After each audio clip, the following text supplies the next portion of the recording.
रूस के हमले में यूक्रेन के 40 सैनिकों की मौत की बड़ी खबर इस वक्त जी न्यूज आप तक पहुंचा रहा है। 40 यूक्रेनियन सैनिकों की जान गई है। इससे पहले आपको याद होगा यूक्रेन द्वारा यह दावा किया गया था कि उसने 50 रशियन सोल्जर्स को मार दिया है।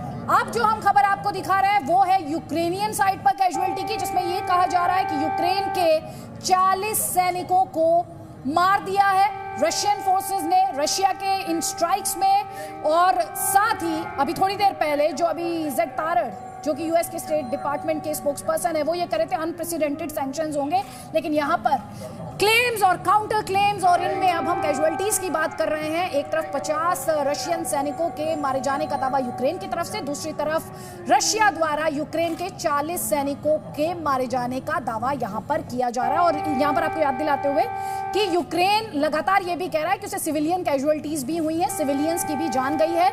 हमने वो तस्वीरें भी आप तक पहुंचाई हैं जिसमें जो सिविलियंस हैं वो परेशान लगातार वहां से पलायन करते हुए राजधानी कीव से वो तस्वीरें भी आई जब वाहनों की लंबी कतारें उन साफ तौर पर उन तस्वीरों में देखी गई। जल्दी जल्दी एक कमेंट त्रिपाठी से मैं आपका लेना चाहती हूँ यहाँ पर डिप्लोमेसी की। वैसे तो डिप्लोमेट्स कहते हैं कि डिप्लोमेसी की हमेशा गुंजाइश होती है, लेकिन जब इस तरह की तस्वीरें हो तो डिप्लोमेसी जो बाहर से पूरी सिचुएशन को देख रहा हो उसे थोड़ी सी आउट ऑफ कॉन्टेक्स्ट लगती है। देखिए गुंजाइश तो थी डिप्लोमेसी की, लेकिन सब जो बाइडेन ने सब मिला के गड़बड़ कर दिया।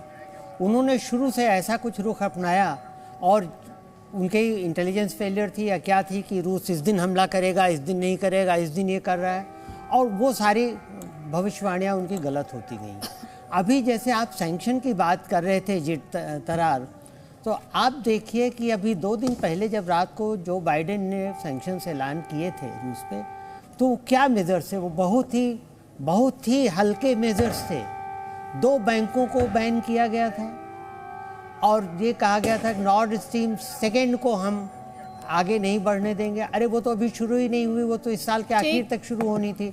नॉर्ड स्ट्रीम 1 के बारे में कुछ नहीं कहा, जिसके बारे में जर्मनी को सख्त आपत्ति थी और इसीलिए जर्मनी की आपत्ति के वजह से ये नहीं कहा गया।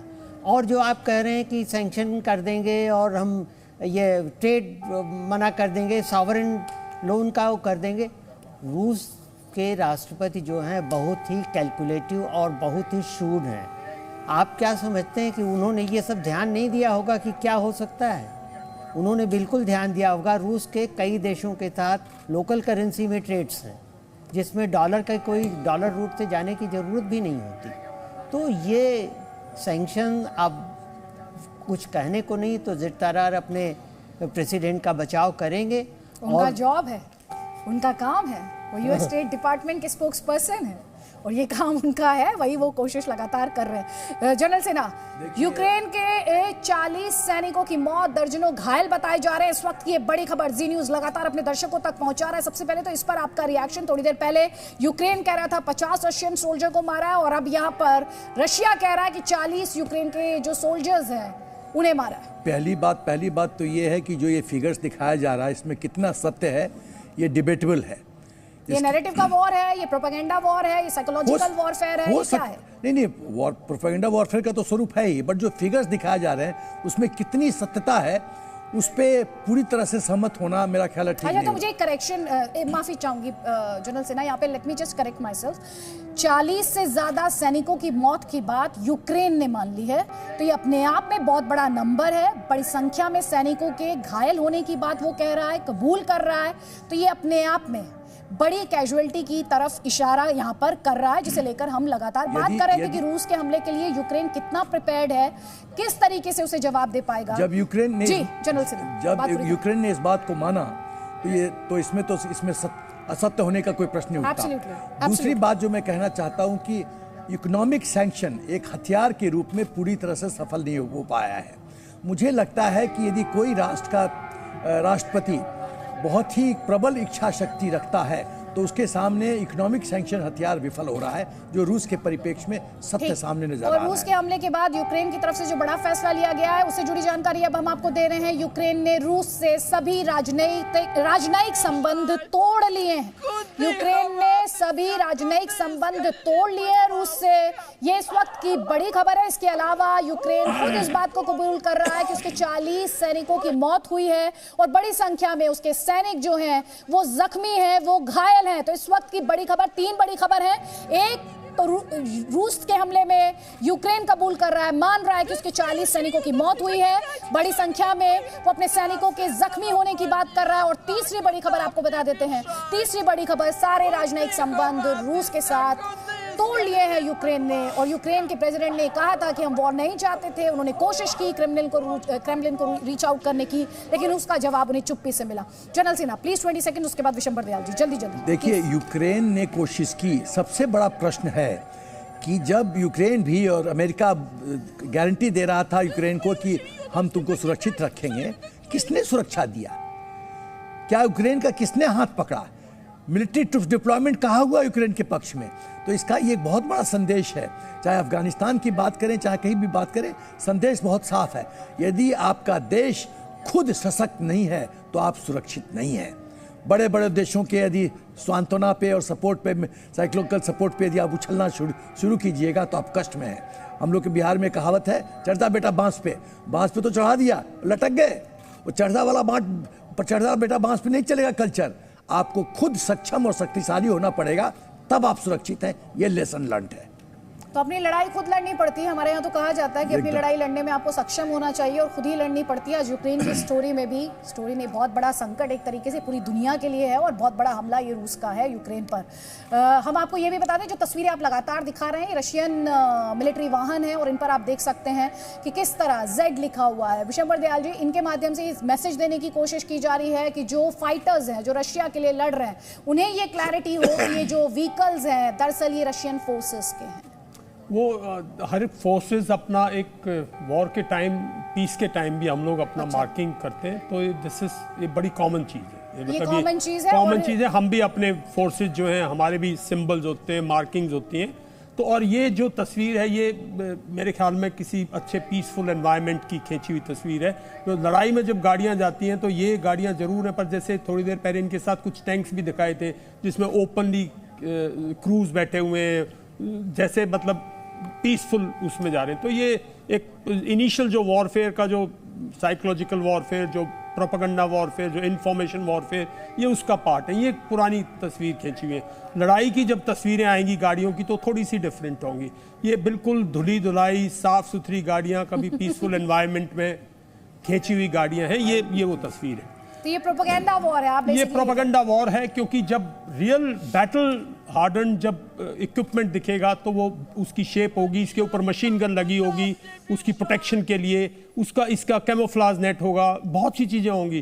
क्योंकि अभी तक रशिया के जो कहा जा रहा है कि ये मार्किंग इसलिए है ताकि जो रशियन फोर्सेस के लिए वहां पर लड़ रहे हैं, जाहिर तौर पर सेपरेटिस्ट की तरफ इशारा होगा, वो ये आइडेंटिफाई कर सके कि ये व्हीकल जो है, जो मिलिट्री वाहन है, ये रशियन फोर्सेस को बिलोंग करता है। उसे कैसे देखें? ये देखिए, वो मैंने जैसे बताया, हमारे यहाँ भी है मार्किंग का सिस्टम है। जो उन्होंने एक मार्किंग सिस्टम है जो कि रशियन फोर्सेस एक दूसरे को रिकग्नाइज करती है ना, डिस्टेंस से रिकग्नाइज करें ताकि एक दूसरे पर फायर ना कर दें। तो और जो सेपरेटिस्ट है, जो कंट्रोल में है डोनेट्स्क और लुहांस्क में, तो वहां पे जब रशियन फोर्सेस जाएंगी तो वो एक क्लियर कट सिंबल होगा कि ये अपनी गाड़ियां हैं।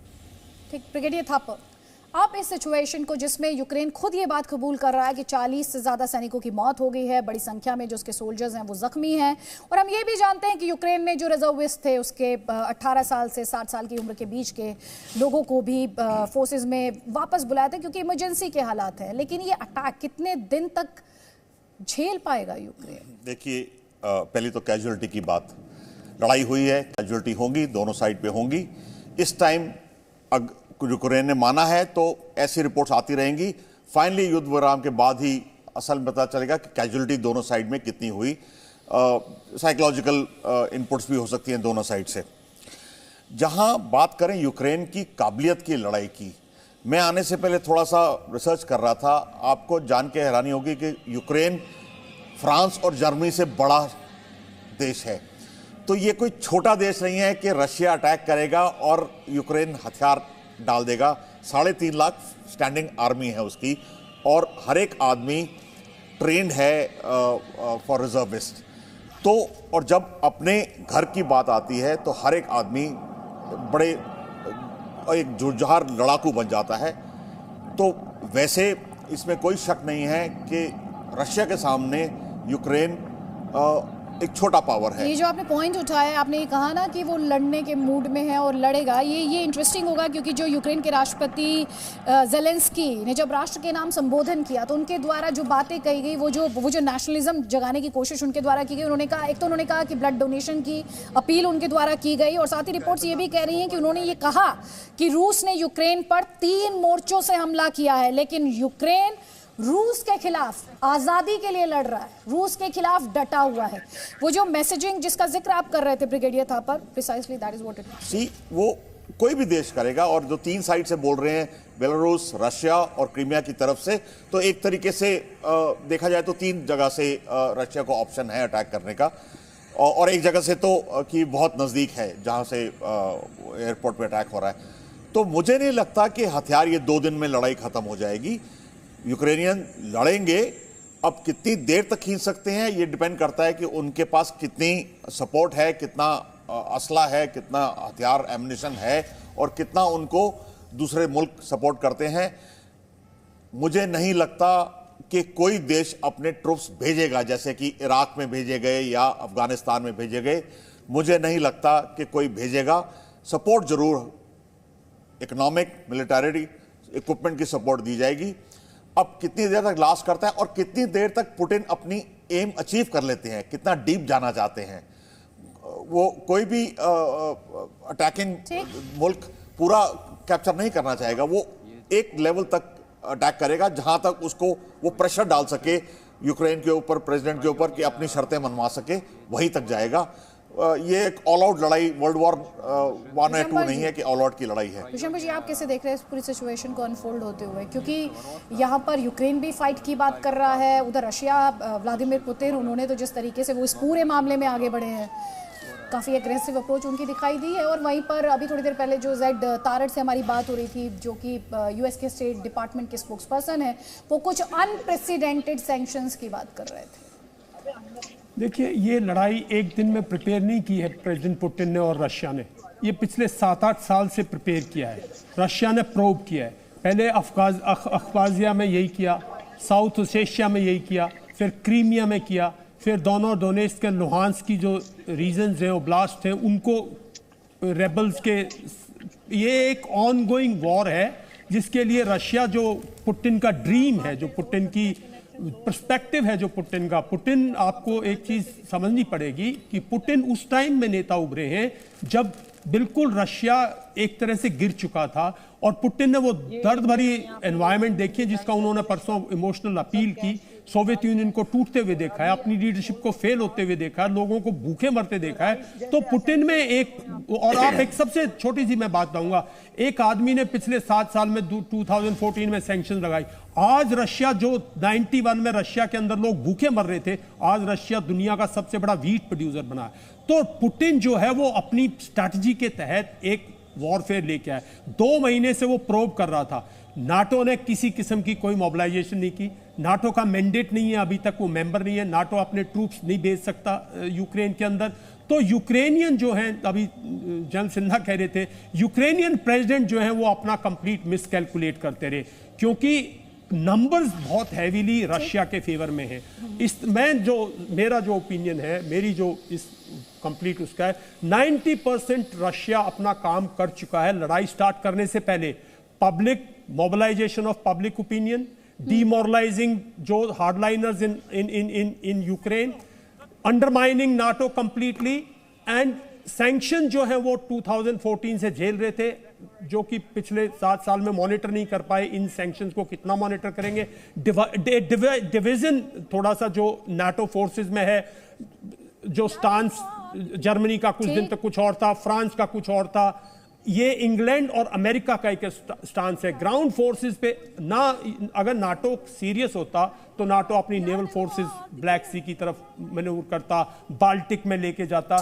नाटो ने किसी किस्म का कोई कार्रवाई नहीं की। तो मैं सोचता हूं वो जो अर्बन वॉरफेयर है उसमें शायद रशियंस नहीं इन्वॉल्व होंगे। और अर्बन वॉरफेयर का मतलब हमारे की तरह नहीं है कि भीड़े भीड़े शहर हो। वहां जो छोटे शहर हैं उनकी तो सड़कें ऐसी हैं कि 200 मीटर पर कुछ नहीं है। Presenting B News app available on Google Play and App Store. Download it now.